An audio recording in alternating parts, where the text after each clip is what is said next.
ఆంధ్రప్రదేశ్ ముఖ్యమంత్రి చంద్రబాబు నాయుడు ఇంకా అధికారంలోకి వచ్చి నెల రోజులు కూడా కాకముందే అమరావతిలో యొక్క అభివృద్ధిని పరుగులు పెట్టిస్తున్నారని చెప్పుకోవచ్చు.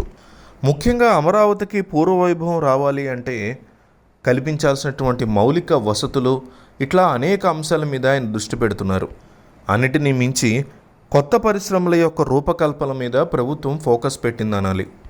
2014 టు 2019 టైంలో తెలుగుదేశం పార్టీ వేసినటువంటి ప్రణాళికలన్నీ ఒకసారి చెక్ చేసి వాటిలో ఏమైనా సరిచేయాల్సి ఉంటే సరిచేసే దిశగా అడుగులు పడుతున్నాయి.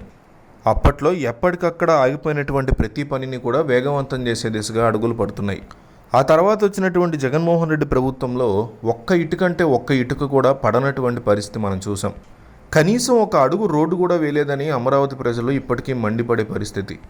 ఇప్పుడు ప్రభుత్వం మారడంతో ప్రపంచవ్యాప్తంగా అట్లాగే దేశవ్యాప్తంగా అనేక కంపెనీలు ఇక్కడ పెట్టుబడి పెట్టే దిశగా ఆలోచన చేస్తున్నాయి. తాజాగా ఆస్ట్రేలియా కౌన్సిలేట్లోని ప్రతినిధుల బృందం అమరావతిలో పెట్టుబడులు పెడితే ఎట్లా ఉంటుంది అనే దాని మీద ఫోకస్ పెట్టాయి. పారిశ్రామిక వాణిజ్య పెట్టుబడుల అంశం మీద వాళ్ళు ఫోకస్ పెట్టి ఒక పెద్ద మీటింగ్ పెట్టుకున్నారు.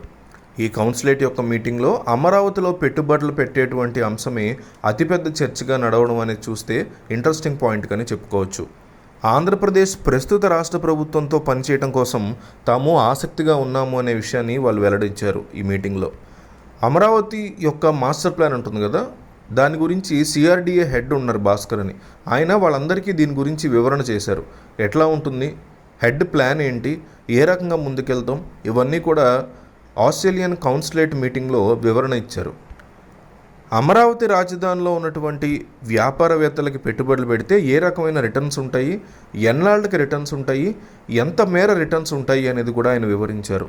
ఏ రంగంలో పెట్టుబడులు పెడితే ఎట్లా ఉంటుంది, అసలు అమరావతిలో ప్రస్తుతం ఉన్నటువంటి పరిస్థితులు ఏంటి, కొత్తగా గత నెల రోజులుగా మొదలైనటువంటి పనులు ఎంతవరకు వచ్చాయి, ఇంకా ఎన్నాళ్ళు మౌలిక వసతుల కల్పనకి టైం పడుతుంది, ఇవన్నీ కూడా ఆస్ట్రేలియా కౌన్సిలేట్ ప్రతినిధులు ఆరా తీశారు.